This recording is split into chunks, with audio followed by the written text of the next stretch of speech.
Good afternoon. Welcome to Jim Munley's World of Weather. You clicked on to the long-range weather forecast discussion for November 23rd through December 2nd. I have better confidence in this forecast now. Now I'm seeing a clear pattern, all right?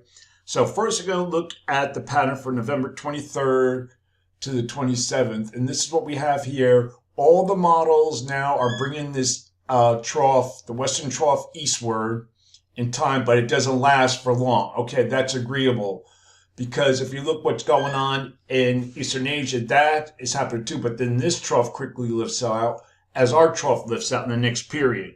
All right, but we're going to get to other things now.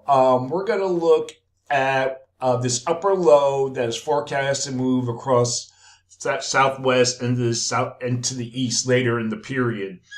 And this will interact with the return flow as it moves eastward, and this will bring some heavy rain and possibly some storms in this area. This is the European, this is the GFS, further to the north. See? But it's similar, all right? So we'll go to the surface and we'll look at this system. And here's the system coming here. There might be snow, a little bit of snow on the backside, but here we'll have some rain and possible storms across south central states. The Weather Prediction Center has a marginal risk of excessive rain. This could lead to runoff problems as we go through the next couple of days. To the north, we will have several troughs moving across the northern states, bringing precipitation to the region. Precipitation should be fairly light. Okay, we're going to look at the period now for November 28th through December 2nd, and the pattern gets more. Now, see, that trough lifts out as this trough moves in, as this ridge moves in here. So we'll have another trough in the west, ridge in here with a southeast ridge, or southwest Atlantic ridge, will cause above normal heights across the country. And that, as I showed you, as the trough lifts out of Asia, replaced by above normal heights, but then another trough moves in. We'll get to that in the next period. So for this forecast period, I am calling for below normal temperatures here, with anomalies up to 6 degrees below normal, above normal temperatures here, with anomalies near 6 degrees above normal in the orange.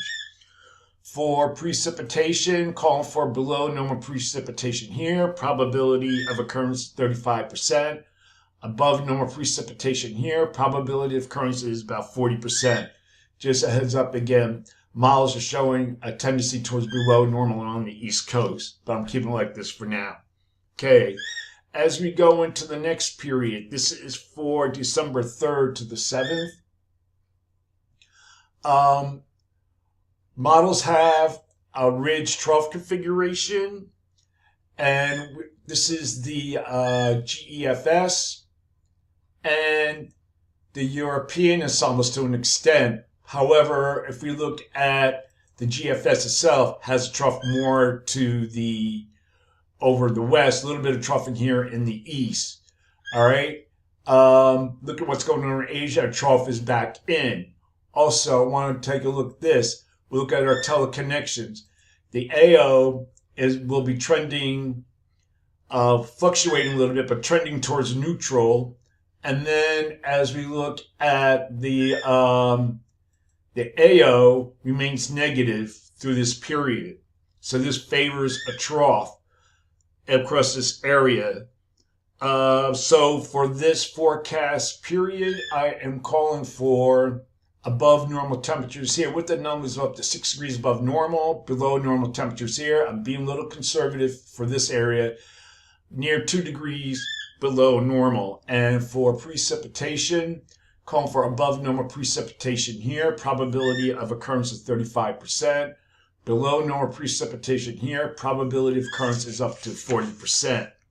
That is the long-range weather forecast discussion for November 23rd through December 7th. Thanks for coming to Jim Munley's World of Weather, and have a good day.